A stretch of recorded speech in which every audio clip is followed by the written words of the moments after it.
마가복음 8장 14절에서 21절 말씀 제가 봉독하도록 하겠습니다.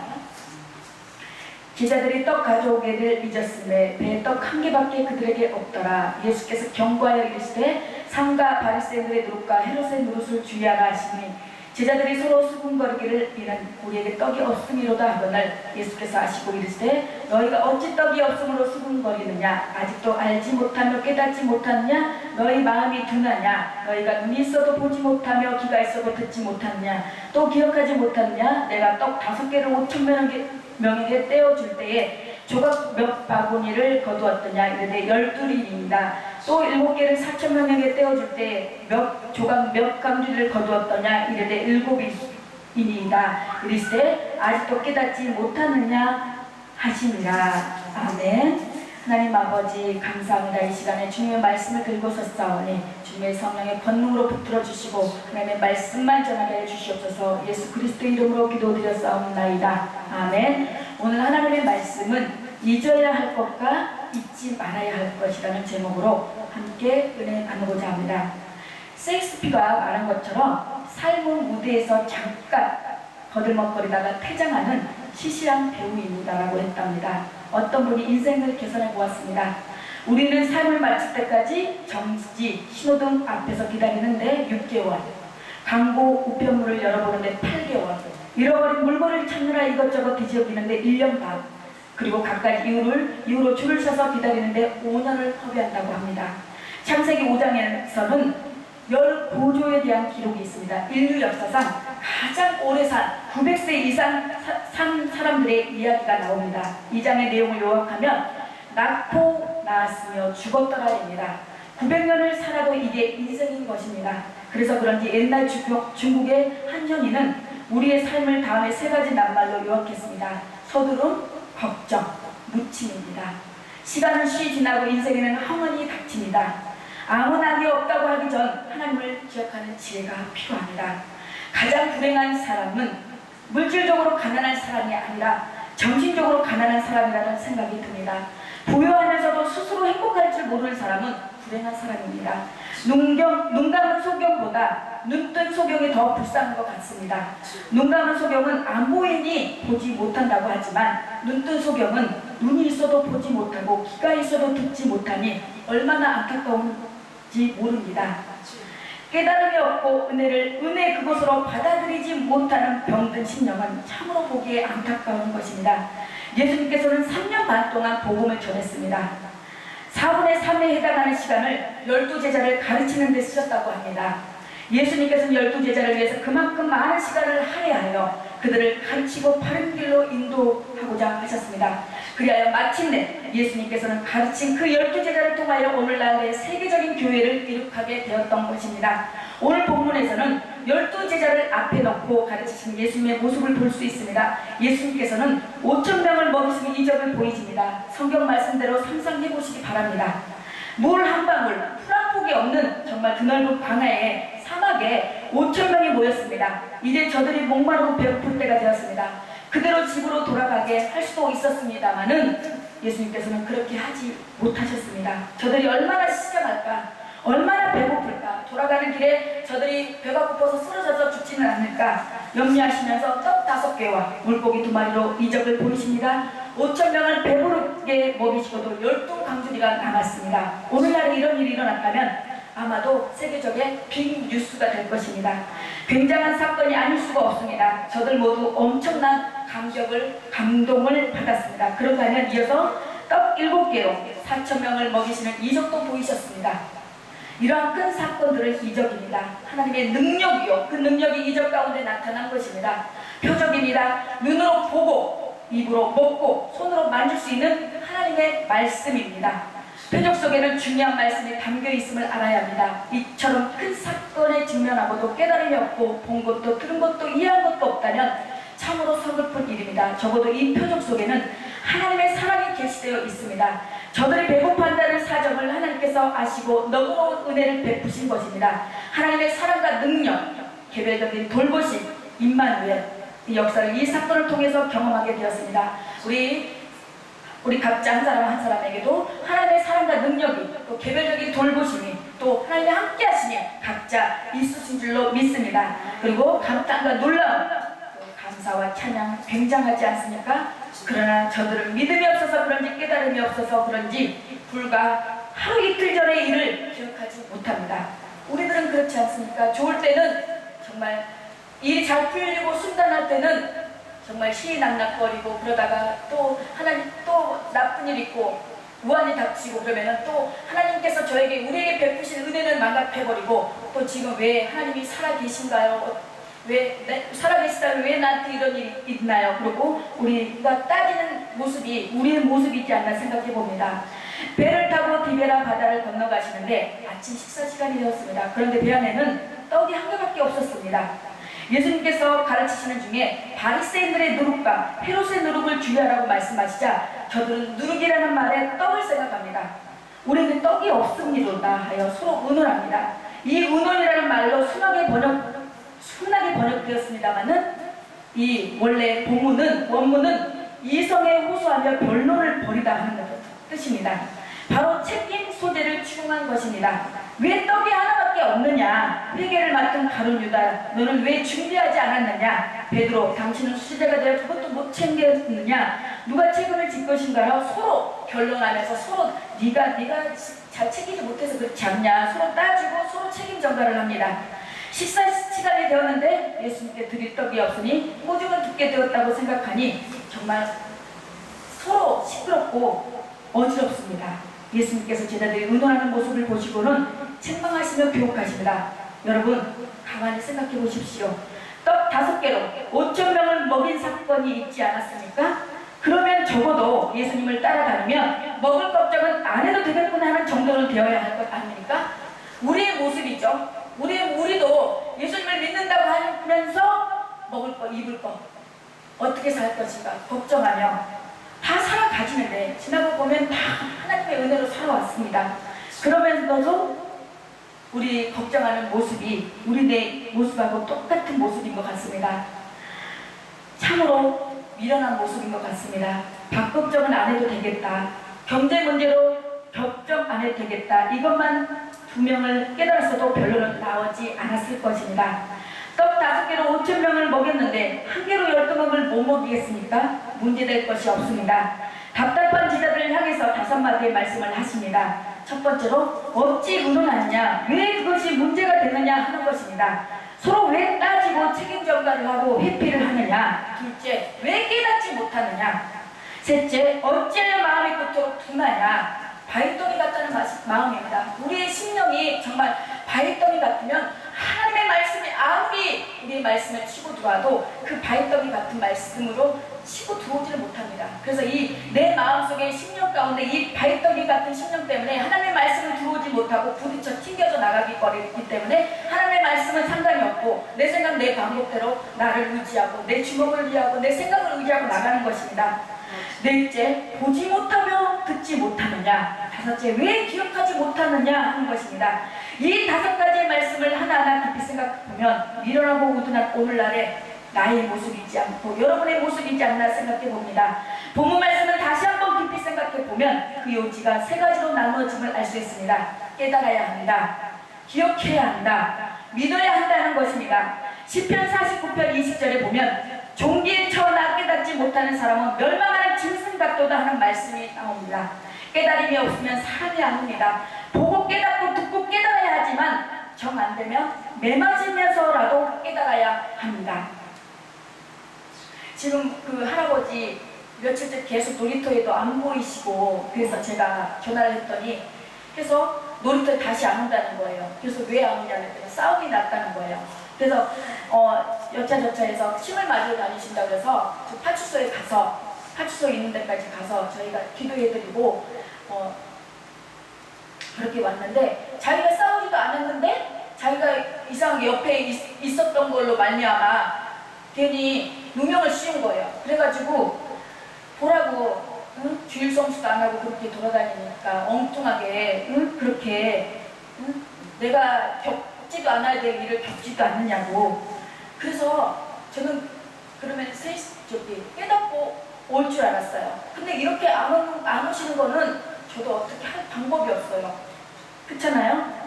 뭐 가서 업고 올 수도 없고 그렇게까지 했는데 그래도 기도를 해드린다마는 그러나 애초부터 깨달이 없는 자는 때려도 소용없습니다. 정신을 잃어버린 사람을 때려서 무엇합니까? 고문할 때도 정신을 잃으면 중단한다고 합니다. 징계도 깨달음이 있는 자에게 유효하지 감각이 없는 둔한 자에게는 무효합니다. 우리가 가끔 자녀들을 향해서 징계를 합니다. 그것도 받아들일 때의 이야기지 바로 받아들이지 않으면 징계가 되지 않습니다. 어느 아버지가 아들을 징계하느라고 좀 때렸답니다. 처음에는 고분고분하게 잘 맞다가 심하게 때리니까 벌떡 일어나서 마음대로 때려! 내 아들 죽지 내 아들 죽냐 하고 대들더랍니다. 때릴 필요도 없습니다. 때리면 무슨 소용이 있습니까? 깨달음이 없는 자를 때리고 책망하고 잔소리하는 것은 헛일입니다. 깨달음이 없는데 보면 뭐라고 들으면 뭐랍니까? 그러면 왜 깨닫지 못할까요? 깨달음이 없는 이유는 무감각의 이유, 무관심의 이유, 그리고 말씀을 수용하지 못하는 이유가 어디에 있는가요? 교만과 잘못된 선입관, 자기 생각에 빠져서 거기에 빠져서 헤어나지 못하고 있는 거예요. 평론가 이기심 때문입니다. 그래서 어저께도 그날 갔더니 술을 안 먹으면 이상하대요. 허전하대요.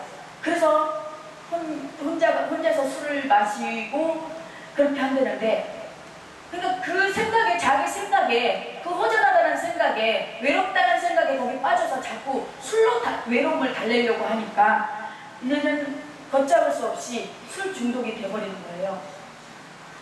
회개 없는 마음 때문에 도대체 자기가 가지고 있는 생각 안에서 물러날 줄을 모릅니다. 사람은 상대방의 지심을 수용하는 만큼 발전하게 됩니다. 되게 똑똑하다는 사람들이 무식한 것 같습니다. 평생을 두고 배워도 늘 자기 생각만 옳고 남의 말은 들을 줄 모릅니다. 평생을 듣고 살아도 정작 듣는 것이 없습니다. 이 사람은 항상 어둡습니다. 마음을 활짝 열고 듣는 자세가 있어야 합니다. 예수님께서는 그 많은 말씀을 하시면서도 늘 들을 때 있는 자는 들을지어다라고 결론을 내주십니다. 그래서 우리는 하나님의 말씀을 듣고 깨닫는 것이 얼마나 큰 축복인지 모릅니다.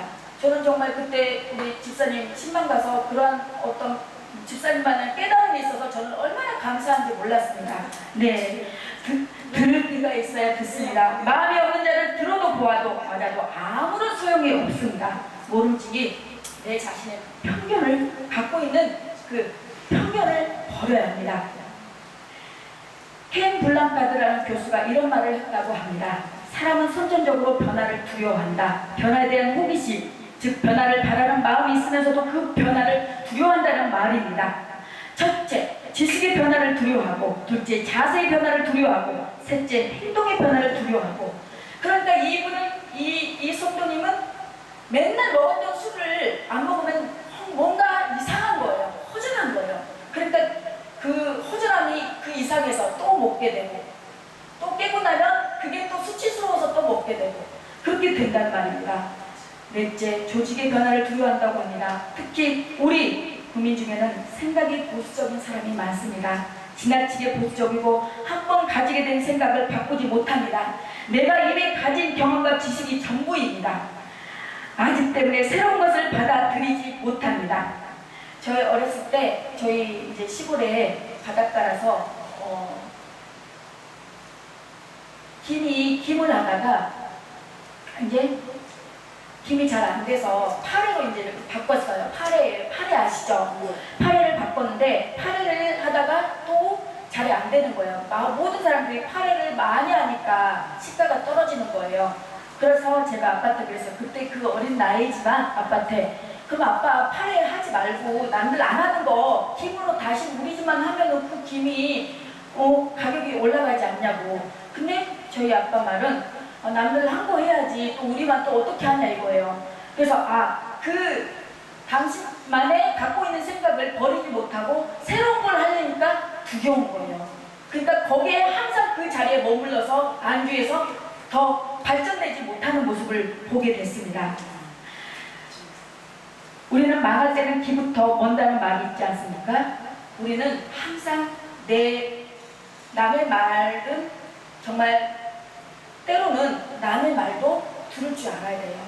그래서 나만 옳다고, 내 생각만 옳다고 주장할 것이 아니라 남의 생각도 남의 말도 때로는 들을 줄 알고, 그래서 그 생각이 남의 말이 나한테 조언해준 남의 말이 나한테 합당하면 이렇게 참작하는 거고, 아니면 나하고 맞지 않다 그리고 안 하면 되는 거고, 그렇다고 남의 말은 듣지도 않고 그냥 내 방식만 내 고집만 피우고 한다면은 많은 손해가 있게 되는 걸 보게 됐어요. 그래서 큰 농장을 경영하는 청년이 있었는데 몇 년을 두고 농사를 지었는데 잘 되지도 않고 또 실증도 났습니다.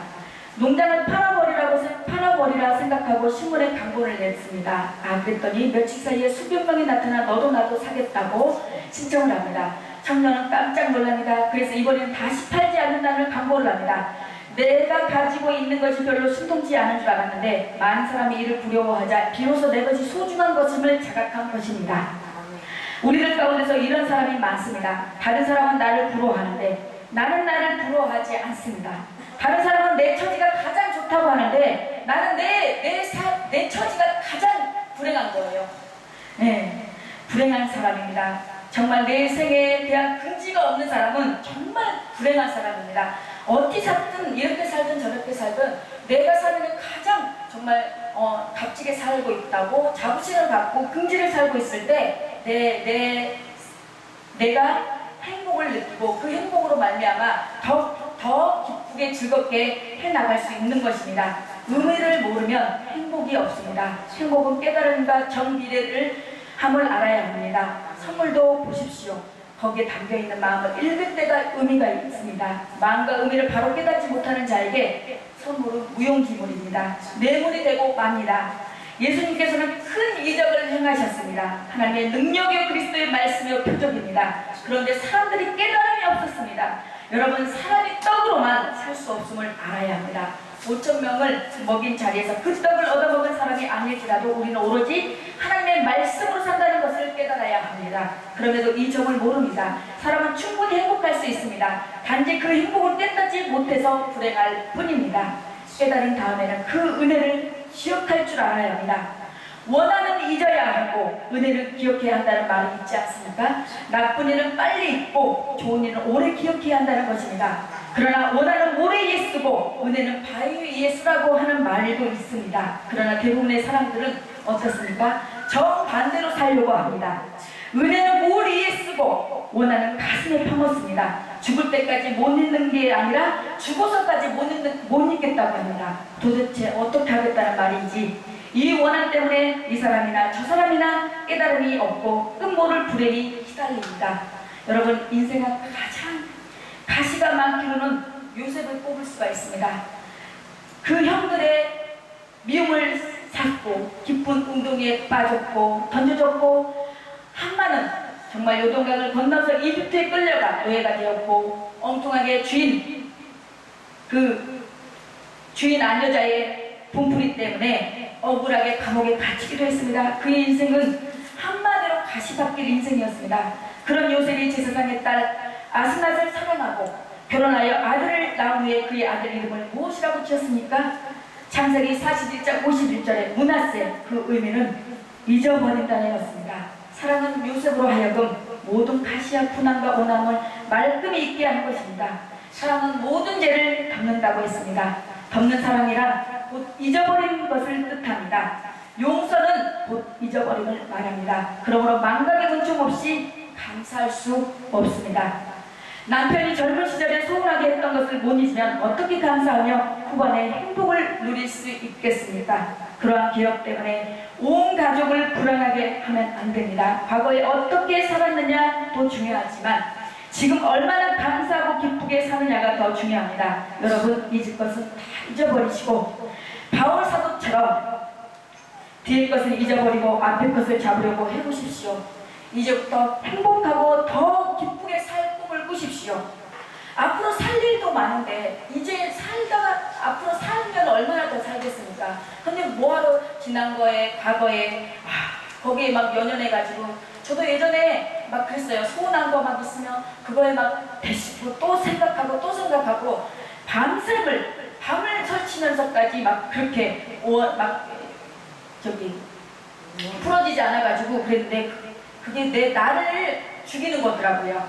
그래서 지금은 하루 좀 서운한 거 있으면 하루 정도 왜 그렇게 그랬을까 생각하다가 지금 이제 하루 정도 지나면 풀어집니다. 하나님의 사랑이란 우리의 허물을 기억도 않는 것입니다. 여러분의 잘못을 하나하나 따진다면 구원받을 사람 누가 있겠습니까?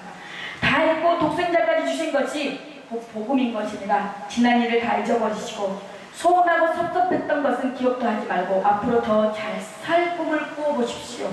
그러면 감사가 나올 것입니다. 소원했던 적을 오래 기억하는 사람은 영리한 사람이 아닙니다. 어리석은 사람입니다. 미래의 행복을 망치는 어리석은 사람입니다. 망각의 은총이 오늘 이 시간 여러분에게 임하시길 소망합니다. 사랑해 보십시오. 그러면 요셉처럼 과거의 가시가 잊혀지고 사랑의 열매 문화세를 얻게 될 것입니다. 잊을 것은 가감히 잊으시고 망각하는 것도 하나님이 주신 은총을 믿으시길 바랍니다. 마귀는 좋지 않은 과거사를 잊지 못하게 함으로 우리를 불행하게 한다는 것을 조심하시길 바랍니다. 왜 과거에 소원했던 것을 잊지 못하고 자기 속을 끓이며 불행하게 사십니까? 이제 지난날의 하늘 다 잊어버리고 감사만 하시길 바랍니다. 그러면 저절로 신바람이 날 것입니다. 그럴 때 하나님도 기뻐하시며 햇살처럼 은총을 쏟아 부어주실 것입니다. 은혜는 기억해야 합니다. 해나는 자체가 은혜입니다. 요한복음 16장에서 예수님께서 친히 말씀하신 바와 같이 성령의 역사는 성령을 깨닫게 하고 기억하게 합니다. 기억함으로써 오늘의 그 기억한 바를 흐르게 하는 것입니다. 이것이 성령의 역사입니다. 이스라엘은 애굽에서 구원을 받았습니다. 10가지 재앙이 내리는 가운데서 기적적으로 출애굽합니다. 그리고 홍해를 건너왔습니다. 그러나 2주일도 채 못되어서 하나님을 원망합니다. 어떻게 원망할 수 있었을까요? 받은 바 은혜를 깨닫지 못하고 곧 망각했기 때문입니다. 빨리 잊어버렸습니다. 언제 내가 은혜 받았냐? 그리고 잊어버린 것입니다. 너무 쉽게 잊어버리고 말았습니다. 그 때문에 문제가 생긴 것입니다. 가끔 이런 경험을 하게 됩니다. 병원에 입원해 있는 분들을 위로하려고 병문안에 가면 오히려 그로부터 많은 은혜를 받고 옵니다. 위중한 병에 걸려 얼마나 마음이 심란할까 하는 생각을 하며 환자를 만나보면 벌써 믿음으로 다 소화하고 은혜를 받은 분들이 있습니다. 병을 통해서 은혜를 받았습니다. 일이 가장 바쁘고 중요한 줄 알고 있었는데 신령한 생활, 즉 신앙생활이 더 중요함을 알았다고 합니다. 병원에서 모처럼 다정한 사랑을 나눕니다. 이런 장면, 아름답고 신령한 장면들을 보면서 저는 마지막으로 결론을 지어 말합니다. 값비싼 대가를 지불하고 공부한 것이니 쉽게 잊어버리지 말자고 말입니다. 그러나 안타깝게도 병원에서 가졌던 생각과 그 아름다운 추억을 오랫동안 가지고 있지 못합니다. 퇴원해서 사흘도 못 되어 옛날로 돌아갑니다. 문제가 생기고 또 불행해집니다. 병원에 있을 때는 그 아무것도 필요 없이 단지 2발로 걸어 다닐 수 있는 건강만 회복할 수 있다면 저는 부러울 것이 없었는데 그 마음이 며칠 가지 못합니다. 이 같은 건망증 때문에 참으로 걱정입니다. 말씀드리기 죄송한 이야기지만 이 어르신들의 기억은 30분 정도라고 합니다. 무슨 말을 해놓고는 까맣게 잊어버리고 했던 말을 또 하고 했던 말을 또 하고 한답니다. 그래서 물어보고 또 물어보고 그래서 잔소리가 됩니다. 어르신들 가운데 간혹 정신력이 좋은 사람들이 없지는 않습니다. 그러나 기억력이 좋다고 해도 그 기억은 전부 젊었을 때 입력된 것입니다. 옛 이야기가 많은 까닭에 거기에 있습니다. 옛날에 있었던 일들은 시시콜콜 다 기억하는데 오늘 보고 들은 것은 하나도 기억을 못합니다. 39밖에 기억을 못합니다. 우리 할머니가 이제 돌아가신 지 한 6, 7년 되는데 어렸을 때 기억에 할머니 옛날에 있었던 일 할아버지부터 시작해갖고 할머니 얘기서부터 다 얘기 소원했던 거 속상했던 거 다 얘기하시는데 정말 밤을 새시더라고요. 밤을 새도 잠도 안 주무시고 얘기하시더라고요. 그래서 그 얘기를 다 들어줬던 기억이 나는데 그러니까 그 얘기가 맨날 했던 얘기 또 하시고 했던 얘기 또 하시더라고요. 그래서 어르신들의 기억은 거기서 옛날에 머물러 있나 보다 라고 저는 그렇게밖에 생각을 할 수가 없었어요. 여러분, 사람은 모름지기 은혜를 오래도록 기억해야 합니다. 우리가 하나님께 받은 사랑과 은혜도 기억해야 되지만 우리가 사람과 사람 관계 속에서 받았던 그 은혜도 우리는 기억해야 합니다. 언제 은혜 받을 때는, 도움받았을 때는 정말 고맙습니다. 정말 내 속에 그때 도움받았을 때는 있는 그대로 다 정말 가슴에 빼놓을 것처럼 정말 그렇게 하면서 또 내가 편해지고 내가 저기 해주면 언제 그랬나는 듯이 잊어버리고 정말 목에 힘주고 의식되고 그러면은 사람 보기에도 하나님 보기에도 좋지 않을까요? 너무 쉽게 잊어버릴 때가 문제가 있습니다. 아들이 군에 입대하여 몇 달 동안 모진 훈련을 받고 첫 휴가를 나왔습니다. 본인이나 가족이나 얼마나 기쁩니까? 집에서 하룻밤을 자고 다음날 아침 일찍 일어났답니다. 이불을 다 개어놓고 청소까지 말끔히 해놓았습니다. 가족들이 모두 그 변화에 놀랐답니다. 군대에서는 이렇게 합니다. 거기서는 모든 음식을 다 잘 먹고 이제 음식 잘 먹으니 이제 음식 투정은 안 합니다 하고 철든 이야기를 늘어놓습니다. 가족들이 모두 좋아합니다. 그런데 집에서 지내니 사흘도 못 되어 다시 원점으로 돌아가더라고 합니다. 비상한 결심을 했으면 적어도 몇 달은 가야 하지 않습니까? 금방 옛버릇이 나타나다니 문제입니다. 일생을 두고 잊을 수 없는 큰 감격과 충격을 받은 일이 있습니까? 하나님 앞에 맹세하고 결심한 일이 있습니까? 또 단 한 가지라도 일생을 두고 그대로 실천한 일이 있습니까? 하나도 없다면 문제입니다. 얼마나 매를 맞아야 정신을 차릴까요? 얼마나 거듭하여 사건을 당해야만 됩니까? 얼마나 충격을 받아야 비로소 깨닫고 그 깨달은 바를 지속할 수 있겠습니까? 감사의 상실, 감사의 망각, 불행의 원인이 여기에 있습니다. 깊이 생각하고 살아가야 합니다.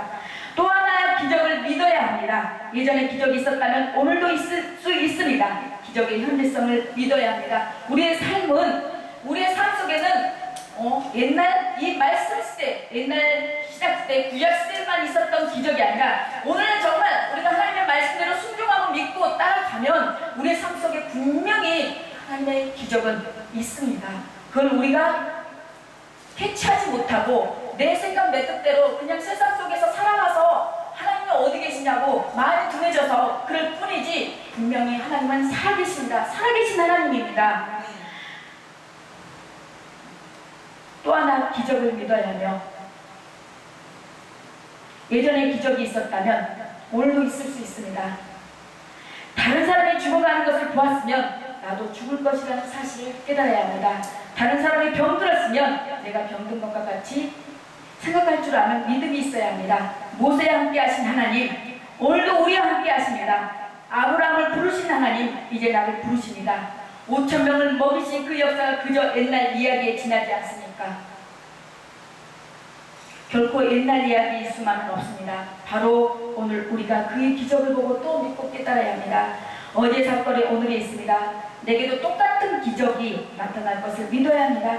과거의 큰 기적 속에서 살아왔던 것처럼 앞으로도 기적 속에서 살아날 것입니다. 오직 하나님의 은혜로 살아왔던 것처럼 앞으로도 그 은혜 가운데 살 것입니다. 사람마다 근심 걱정하는 것은 이제 기적의 뜻을 몰랐고 설사 기적의 뜻을 알았다 하더라도 망각해버렸기 때문입니다. 어제 사건을 과거 역사로 돌리고 현재의 기적을 믿지 못하고 능력의 현재성을 대한 확실한 신앙이 없었습니다. 우리가 아무것도 모르지만 하나님의 인도로 살아왔음을 잊지 말아야 합니다. 욥의 신앙 고백처럼 우리가 가는 길을 모릅니다.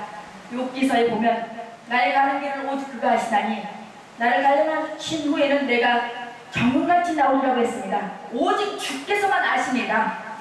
우리는 인생이 계획하던 것처럼 착착 되던가요? 우리 집사님 젊으셨을 때 내 인생은 몇 살 때 이렇게 몇 살 때 집을 사고 몇 살 때 뭐 하고 그런 계획이 착착 이루어졌어요? 그렇지 않죠. 내가 생각하던 것 같이 그렇게 되지 않더란 말입니다. 모르는 길을 오늘까지 살아온 것처럼 앞으로도 주님의 인도에 따라 살아갈 것입니다. 사제의 은총과 그 놀라운 능력과 그 구체적인 사랑 안에서 살아왔기에 똑같은 역사가 오늘도 내일도 있을 것임을 믿어야 합니다. 또한 다른 사람의 체험을 나의 것으로 보고 깨닫고 듣고 기억한 바가 현실화한다는 것을 알아야 합니다. 오늘도 기적은 있습니다. 오늘도 깨달음이 있습니다. 오늘도 새로운 감격에 살아가야 합니다. 여기에 능력이 있고 여기에 승리가 있습니다. 주님은 다시 말씀하십니다. 아직도 깨닫지 못하느냐, 기억지도 못하느냐, 깊이 생각해 보아야 하겠습니다. 깨닫지 못하고 둔한 마음으로 보지 못하고 듣지 못하고 기억하지 못한 것이 무엇인지 또 무엇이 나를 그렇게 만들어가고 있는지 이 시간에 깨닫기를 주님의 이름으로 소망합니다. 우리가 어떠한 일이 있어도 잊지 말고 기억할 것은 전도서 12장 13절에 이를 결국은 다 들었으니 하나님을 경외하고 그의 명령들을 지킬지어다. 이것이 모든 사람의 본분이라고 했습니다. 하나님을 경외하고 그 명령들을 지키는 것은 우리 사람의 본분입니다. 마땅히 해야 될 일입니다. 이 마땅히 해야 할 일을 하지 않고 세상에서 자기 방법대로 자기 삶을 이 세상 것에다가 즐기려고 하니 그게 무슨 일이 되겠습니까? 그래서 우리는 나의 부르심의 목적, 하나님을 만났던 첫사랑, 우리 집사님도 하나님께서 분명히 우리 집사님을 부르신 목적이 있습니다. 또 하나님을 만났던 그 첫사랑도 있을 것입니다. 또 내 죄로 인하여 갈보리의 십자가에 못 박혀 죽으심으로 말미암아 영원한 생명, 구원의 은총을 정말 꼭 기억하는 저와 여러분이 되시기를 예수 그리스도의 이름으로 간절히 축원합니다.